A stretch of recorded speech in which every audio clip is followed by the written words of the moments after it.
The Tulambi language sounds complex. At this point, it's totally incomprehensible. They remain on guard. I am reassured when Angio returns the gift of fire. His way is not quite as fast as a match, but is probably more reliable in the damp rainforest. It certainly makes lighting pipes easy. They seem to consume wild tobacco heavily. Nicotine may be the most common narcotic used by primitive societies. The first transatlantic tribes, found by Europeans, said that the white man gave them alcohol, but they got their revenge by giving him tobacco.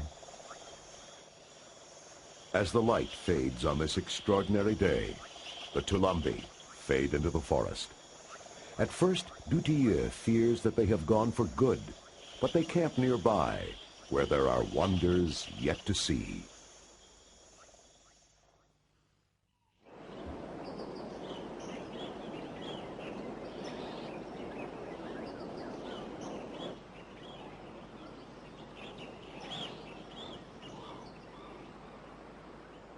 Next morning, it is Dutilleux's turn to visit the Tulambi. Despite his research, their culture and language remain unknown. Jean-Pierre has come to the conclusion that the Tulambi are just what they seem to be, the living ancestors of modern man. Yet, to be convinced, he has questions that need answers. They may have not seen matches or rice or plastic cups, but surely they've seen and heard planes fly by. Maybe they believe them to be chariots of the gods. In any case, the Tulambi are clearly part of what Dutilleux calls the Fourth World. Tribes in the depths of the world's rainforests that are so isolated they escape both the benefits as well as the burdens of human progress. As Dutilleux writes in his journal, there are very few groups of human beings still living in the Fourth World. Some survive in the Amazon, a few others can be found in New Guinea. When the last ones are contacted and moved from the Stone Age into the modern world, from being free and masters of their own destiny, to being poor and at the lowest level of our Western society, it is a part of ourselves that will vanish forever.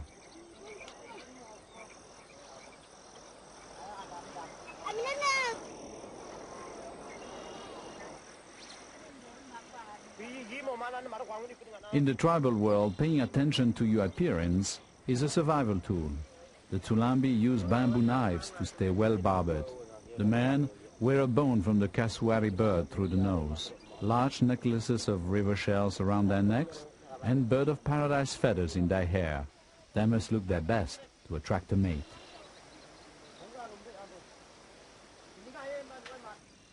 These people are hunters and gatherers. They survive by living with their environment, not off of it. The Tulambi return Dutilleux's hospitality, and Gio shows how they make arrows and spearheads. Sleep. Then Jean-Pierre gets down to work. As always in this type of situation, he uses a rudimentary show-and-tell session to begin to understand the Tulambi language. How do you call the house? Anger? Anger? Yeah. Anger. Anger.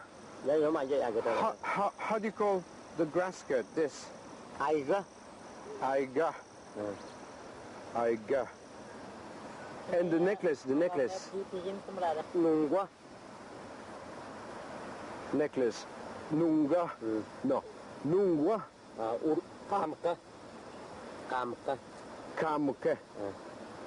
Kamka. Kamaka. Kamaka.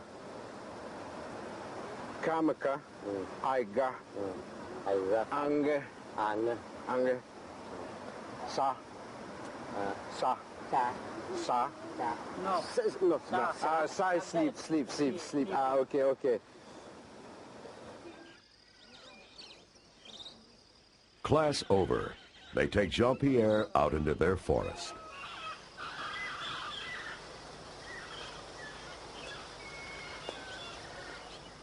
Their cloaks are made from bark. They serve as raincoats by day and blankets by night. The entire tribe including the best-behaved children that I have ever met, move in uncanny silence for fear of alerting the game.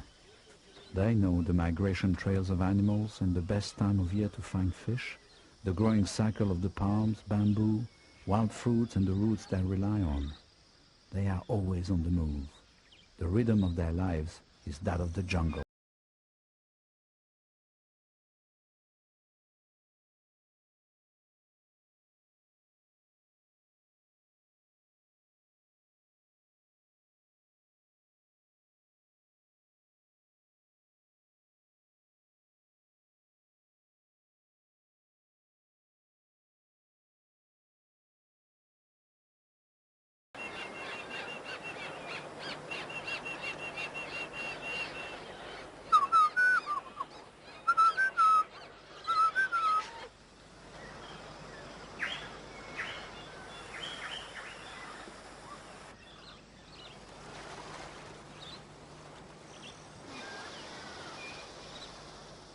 For hundreds of generations, life for the Tulambi has revolved around their eternal quest for sustenance.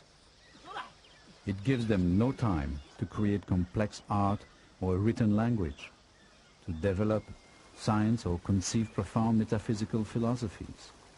Nor has their endless and simplest form of consumerism led to overpopulation, environmental destruction, or the threat of nuclear extermination.